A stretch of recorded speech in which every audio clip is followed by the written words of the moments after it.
নবী সাল্লাল্লাহু আলাইহি ওয়াসাল্লাম ইরশাদ করেছেন যে আমি একদিন ঘুমন্ত ছিলাম, হঠাৎ করে দেখি দুইজন লোক আসলেন, অর্থাৎ দুজন ফেরেশতা আসলেন। এসে তারা আমার দুই বাহু ধরলেন,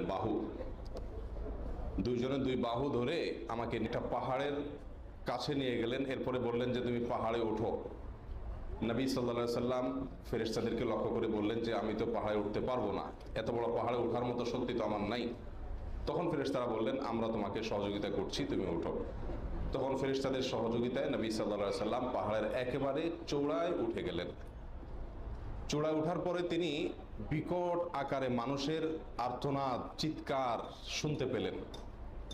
জিজ্ঞাসা করলেন ফেরেশতাদেরকে যে এগুলো কিসের শব্দ, এত ভয়াবহ আওয়াজ শোনা যাচ্ছে, মানুষের চিৎকার, আর্তনাদ, কান্নাকাটির আওয়াজ শোনা যাচ্ছে, কিসের? তখন ফেরেশতারা নবী সাল্লাল্লাহু আলাইহি ওয়াসাল্লামকে বললেন এটা হলো জাহান্নামীদের আওয়াজ, জাহান্নামীদের শাস্তি চলছে, সে সাজায় জাহান্নামীরা যে বিকট আওয়াজ করছে সেটাই আপনি শুনতে পাচ্ছেন। নবী করিম সাল্লাল্লাহু আলাইহি ওয়াসাল্লাম বলেন তখন একটা পর্যায়ে গিয়ে কিছু লোককে দেখতে পেলাম যে তাদের পাও উপরের দিকে বাঁধা, মাথা নিচের দিকে, উল্টা দিকে তাদেরকে ঝুলিয়ে রাখা হয়েছে এবং তাদের গাল কাটা এবং সেখান থেকে রক্ত ঝরঝর করে টপটপ করে পড়ছে। নবী সাল্লাল্লাহু আলাইহি ওয়াসাল্লাম বলেন আমি তখন জিজ্ঞাসা করলাম ফেরেশতাদেরকে যে এরা কারা, এদের দুরবস্থার কারণ কি?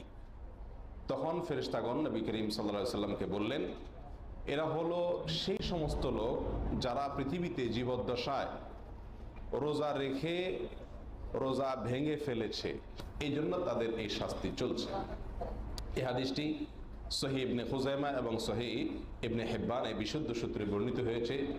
এই হাদিসের আলোকে আমরা জানতে পারলাম একজন মানুষ রোজা রেখে যদি ভেঙে ফেলে তার শাস্তি কত ভয়াবহ এবং কত মারাত্মক।